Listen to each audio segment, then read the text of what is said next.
हिंदी में यूपीएससी की तैयारी से संबंधित प्रोग्राम्स को देखने के लिए सब्सक्राइब करें स्टडी IQIAS हिंदी। अगर मैं आपसे कहूं कि पृथ्वी के चारों ओर एक मैसिव इलेक्ट्रिक फील्ड उपस्थित है तो शायद जानकर आपको आश्चर्य हो, लेकिन आपका यह आश्चर्य तब और भी अधिक बढ़ जाएगा जब मैं यह कहने वाला हूं कि जिस विद्युत क्षेत्र की हम बात कर रहे हैं, वास्तविकता में यह विद्युत क्षेत्र हमारे वायुमंडल को लगातार अंतरिक्ष की ओर खींच रहा है और वायुमंडल की बहुत सारी गैसेस को, आयंस को और पार्टिकल्स को यह डिराइव कर रहा है ओपन स्पेस की ओर। आपका आश्चर्य बढ़ेगा और यह आश्चर्य बढ़ना भी चाहिए, क्योंकि यह रिसर्च वास्तविकता में प्रेषित करी है नासा के द्वारा। और इस रिसर्च में यह दावा भी किया गया है कि आज से लगभग 60 वर्षों पहले जिसे परिकल्पना कहकर या भ्रम कहकर नकार दिया गया था, वो आज नासा ने अपनी रिसर्च से प्रूव कर दिया कि रियलिटी में ऐसा एक विद्युत क्षेत्र वास्तविकता में पृथ्वी में उपस्थित है।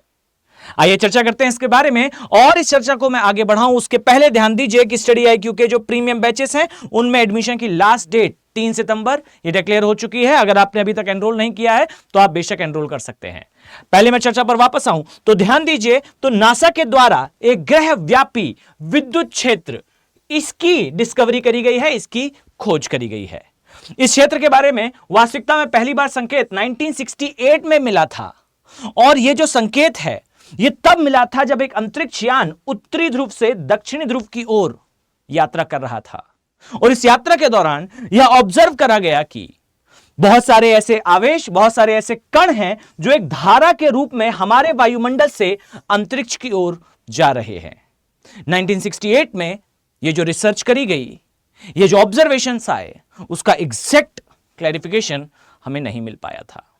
लेकिन अभी जब नासा ने नई डिस्कवरी करी है, तब पुनः 1968 में उस अंतरिक्ष यान के द्वारा करा गया ऑब्जर्वेशन, जो कण अंतरिक्ष की ओर जा रहे थे, जो धारा कणों की प्रवाहित हो रही थी, यह करेक्टली एक्सप्लेन होती हुई दिखाई दे रही है।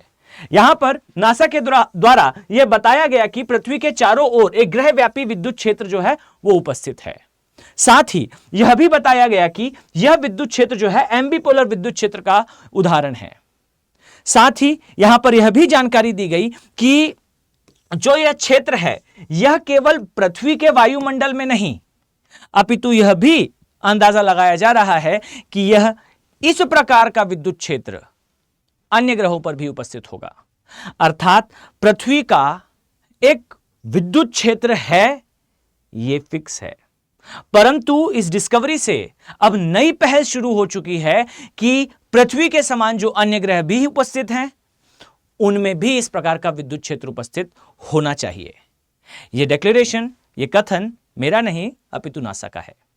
साथ ही यह भी बताया गया कि यह बल, अर्थात जो बल विद्युत क्षेत्र के कारण उत्पन्न हुआ है, यह बल गुरुत्वाकर्षण के मुकाबले पर्याप्त से अधिक स्ट्रांग है, और वास्तविकता में यह पृथ्वी के वायुमंडल को सुपरसोनिक गति से अंतरिक्ष की ओर भेज रहा है।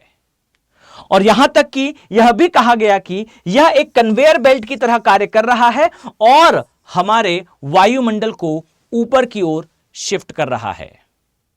यह एक बड़ी डिस्कवरी है।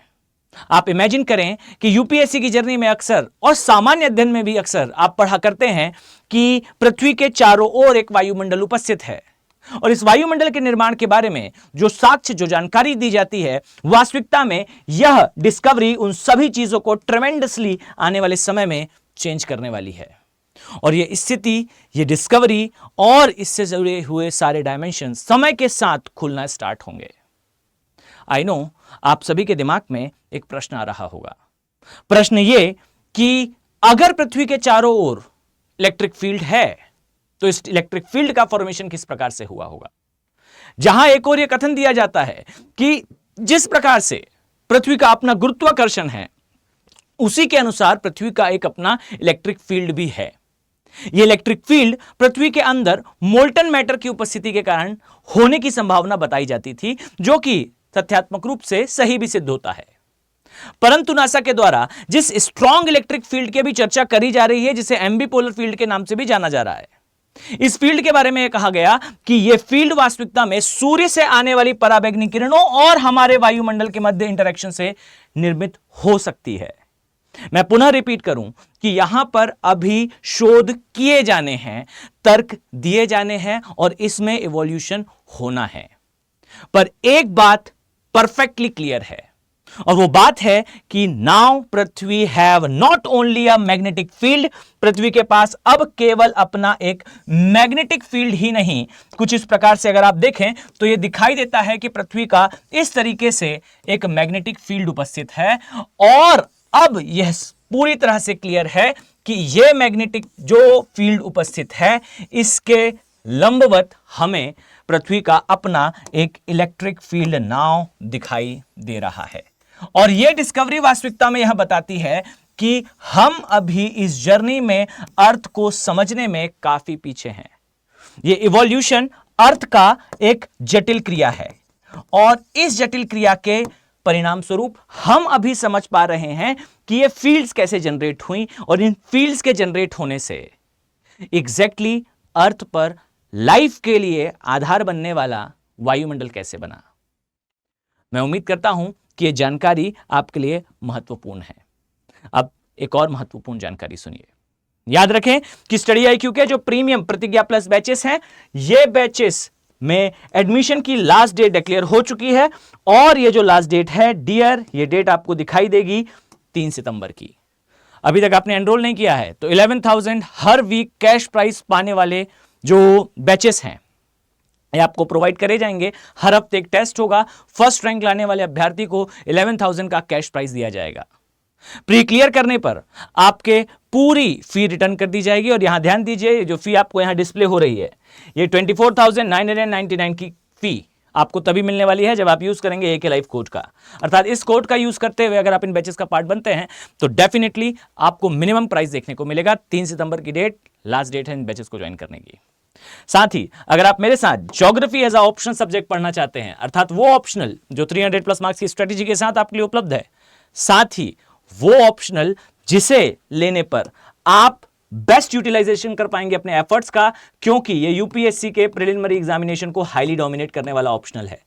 इस आप पाएंगे कि हर वर्ष यूपीएससी के द्वारा 30 से 35 क्वेश्चंस जो डायरेक्टली पूछे जाते हैं from geography and environment, they were like a peanut for you. आपके लिए बेहद आसान होंगे क्योंकि आपका ज्योग्राफी ऑप्शनल सब्जेक्ट होने वाला है।